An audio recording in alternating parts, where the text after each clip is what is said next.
Hello ವೀಕ್ಷಕರೇ, welcome back to ಸರ್ಸುಲೋಗ್ಸ್. ಇವತ್ತಿನ ನಮ್ಮ ರೆಸಿಪಿ ಏನಪ್ಪ ಅಂದರೆ ತುಂಬ ಆರೋಗ್ಯದಾಯಕವಾಗಿರ್ತಕ್ಕಂಥ ಬ್ರೇಕ್ಫಾಸ್ಟ್ ರೆಸಿಪಿ. ಹೆಚ್ಚು ಐರನನ್ನು ಹೊಂದಿರತಕ್ಕಂಥ ಪಾಲಕನ್ನು ಬಳಸ್ಕೊಂಡು ಒಂದು ಕಿಚಡಿ ರೆಸಿಪಿನ ಯಾವ ರೀತಿ ರೆಡಿ ಮಾಡ್ಕೊಳ್ಳೋದು ಅನ್ನೋದನ್ನು ನೋಡೋಣ. ಇದರಲ್ಲಿ ನಾವು ತರಕಾರಿ ಎಲ್ಲ ಸೇರಿಸಿ ಮಾಡೋದ್ರಿಂದ ಫೈಬರ್ ಸಹ ಹೆಚ್ಚಾಗಿರುತ್ತೆ. ಈ ಬೇಸಿಗೆ ಕಾಲಕ್ಕೆ ಆರೋಗ್ಯಕ್ಕೂ ಸಹ ತುಂಬ ಒಳ್ಳೆಯದು. ಇದನ್ನು ಮಾಡ್ಕೊಳ್ಳೋದಕ್ಕೆ ಒಂದು ಕಟ್ಟಷ್ಟು ಪಾಲಕನ್ನು ಒಂದು 5-6 ನಿಮಿಷಗಳ ಕಾಲ ಈ ರೀತಿ ಬಿಸಿ ನೀರಲ್ಲಿ ಬೇಯಿಸ್ಕೊಂಡು ನಂತರ ಇದನ್ನು ತೆಗೆದು ತಣ್ಣಗಾಗೋಕ್ಕೆ ಬಿಡೋಣ. ಇದನ್ನು ಪೇಸ್ಟ್ ಮಾಡ್ಕೋಬೇಕು. ಈ ಪಾಲಕ್ ಬೆಂದಿರ್ತಕ್ಕಂಥ ನೀರನ್ನು ಬಳಸ್ಕೊಂಡು ನಾವು ಹಾಗೆ ಹೆಸರು ಬೇಳೆನ ಬೇಯಿಸ್ಕೋಬಹುದು. ಈ ನೀರೇನು ವೇಸ್ಟ್ ಆಗೋದಿಲ್ಲ. ಇಲ್ಲಿ ನಾನು ತರಕಾರಿಗಳೆಲ್ಲ ಕಟ್ ಮಾಡಿ ಸಿದ್ಧ ಮಾಡಿ ಇಟ್ಕೊಂಡಿದ್ದೀನಿ. ಇಲ್ಲಿ ಸ್ವಲ್ಪ ಬೆಳ್ಳುಳ್ಳಿನ ಈ ರೀತಿ ಕ್ರಷ್ ಮಾಡಿ ಇಟ್ಕೊತಾ ಇದ್ದೀನಿ. ಇದಕ್ಕೆ ಮನೆಯಲ್ಲಿರ್ತಕ್ಕಂಥ ಯಾವುದೇ ತರಕಾರಿ ಆಗಲಿ ಸೇರಿಸಿ ಮಾಡ್ಕೋಬಹುದು. ತುಂಬ ರುಚಿಯಾಗಿರ್ತದೆ. ಮನೆಯಲ್ಲಿರ್ತಕ್ಕಂಥ ಪದಾರ್ಥಗಳನ್ನೇ ಬಳಸ್ಕೊಂಡು ನಾವು ಹೆಲ್ದಿಯಾಗಿರ್ತಕ್ಕಂಥ ಬ್ರೇಕ್ಫಾಸ್ಟ್ ರೆಸಿಪಿನ ಯಾವ ರೀತಿ ರೆಡಿ ಮಾಡ್ಕೊಳ್ಳೋದು ಅನ್ನೋದನ್ನು ನೋಡೋಣ. ಇದೆಲ್ಲ ಸಿದ್ಧ ಮಾಡಿ ಪಕ್ಕಕ್ಕೆ ಇಟ್ಕೊಳ್ಳೋಣ. ಇದರ ಜೊತೆ ನಾನಿಲ್ಲಿ ಸ್ವಲ್ಪ ಕಡಲೆಕಾಯಿ ಬೀಜನೂ ಬಳಸ್ಕೊತಾ ಇದ್ದೀನಿ. ಮೊದಲೇ ನಾನು ಕುಕ್ಕರ್ಗೆ 1 ಬಟ್ಲಷ್ಟು ಅಕ್ಕಿ ಹಾಗೂ ಹೆಸರು ಬೇಳೆನ ಸೇರಿಸಿ ಒಂದು 3-4 ವಿಸಿಲ್ ಬರೋ ತನಕ ಬೇಯಿಸ್ಕೊಂಡಿದ್ದೀನಿ.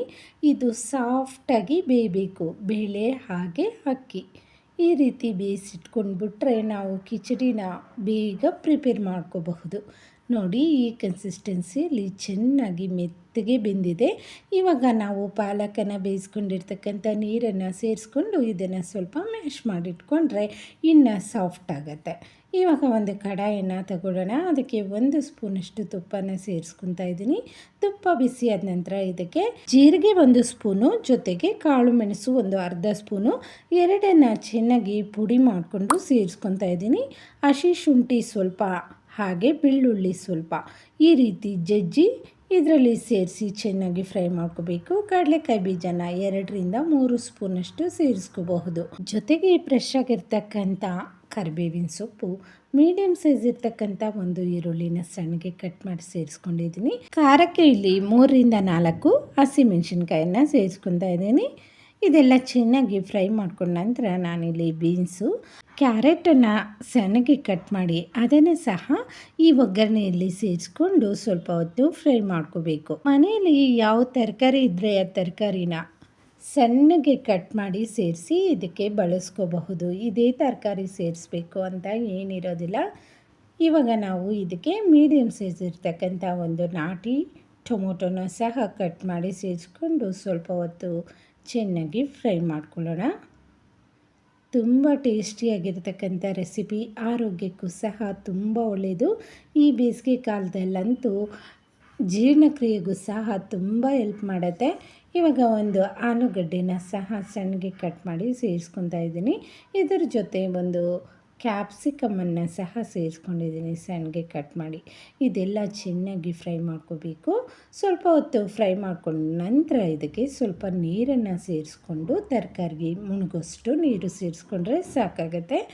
ಜೊತೆಗೆ ಅರಿಶಿನ ಪುಡಿಯನ್ನು, ಇವಾಗ ಈ ರುಚಿಗೆ ತಕ್ಕಷ್ಟು ಉಪ್ಪನ್ನು ಸೇರಿಸ್ಕೊಂಡು ನಾವು ಚೆನ್ನಾಗಿ ಇದನ್ನು ಕುದಿಸ್ಕೊಂಡು ತರಕಾರಿ ಎಲ್ಲ ಚೆನ್ನಾಗಿ ಬೇಯಬೇಕು.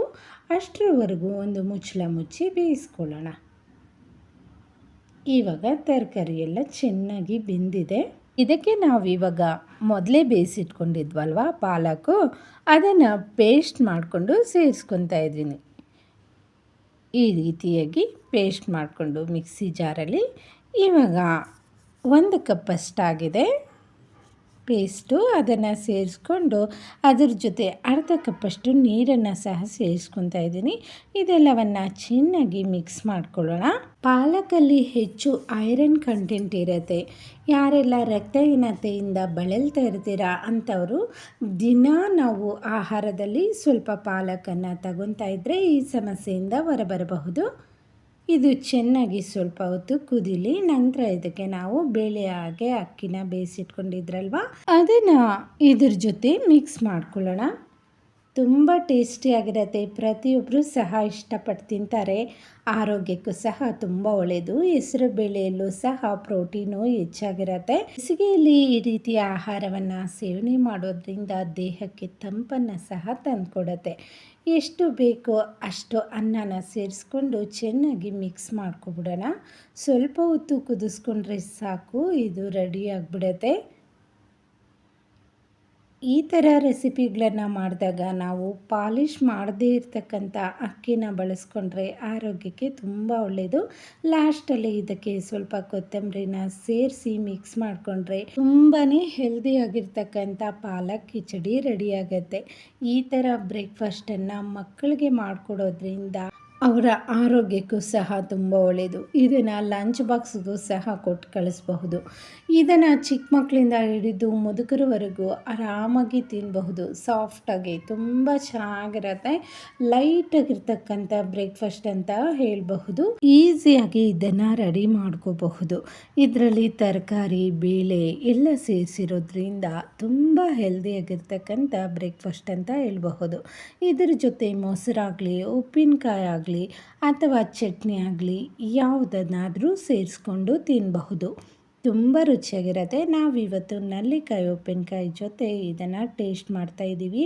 ಟೇಸ್ಟ್ ಅಂತೂ ಸಖತ್ತಾಗಿರುತ್ತೆ. ಇದರಲ್ಲಿ ತರಕಾರಿ, ಬೇಳೆ ಎಲ್ಲ ಸೇರಿಸಿರೋದ್ರಿಂದ ಜೀರ್ಣಕ್ರಿಯೆಗೂ ಸಹ ತುಂಬ ಹೆಲ್ಪ್ ಮಾಡುತ್ತೆ. ಈ ಬೇಸಿಗೆಯಲ್ಲಿ ಈ ರೀತಿಯ ರೆಸಿಪೀಸನ್ನು ಮಾಡಿಕೊಂಡ್ರೆ ದೇಹಕ್ಕೂ ಸಹ ತಂಪನ್ನು ತಂದುಕೊಡುತ್ತೆ. ವೀಕ್ಷಕರೇ, ಇದಾಗಿತ್ತು ಇವತ್ತಿನ ವಿಡಿಯೋ. ಯಾರೆಲ್ಲ ಫಸ್ಟ್ ಟೈಮ್ ನನ್ನ ಚಾನಲನ್ನು ಸಬ್ಸ್ಕ್ರೈಬ್ ಮಾಡ್ತೀರಾ, ನೋಡ್ತಾ ಇದ್ದೀರಾ, ಪ್ಲೀಸ್ ಸಬ್ಸ್ಕ್ರೈಬ್ ಮಾಡಿಕೊಂಡು ಸಪೋರ್ಟ್ ಮಾಡಿ. ಇನ್ನಷ್ಟು ಹೊಸ ಹೊಸ ರೆಸಿಪಿಗಳೊಟ್ಟಿಗೆ ನಿಮ್ಮೊಂದಿಗೆ ಬರ್ತಾ ಇರ್ತೀನಿ. ಈ ರೆಸಿಪಿ ನಿಮಗೇನಾದರೂ ಇಷ್ಟ ಆಗಿದರೆ ನಿಮ್ಮ ಫ್ರೆಂಡ್ಸ್ ಆ್ಯಂಡ್ ಫ್ಯಾಮಿಲಿಗೆ ಈ ವಿಡಿಯೋವನ್ನು ಶೇರ್ ಮಾಡಿ. Thank you for watching.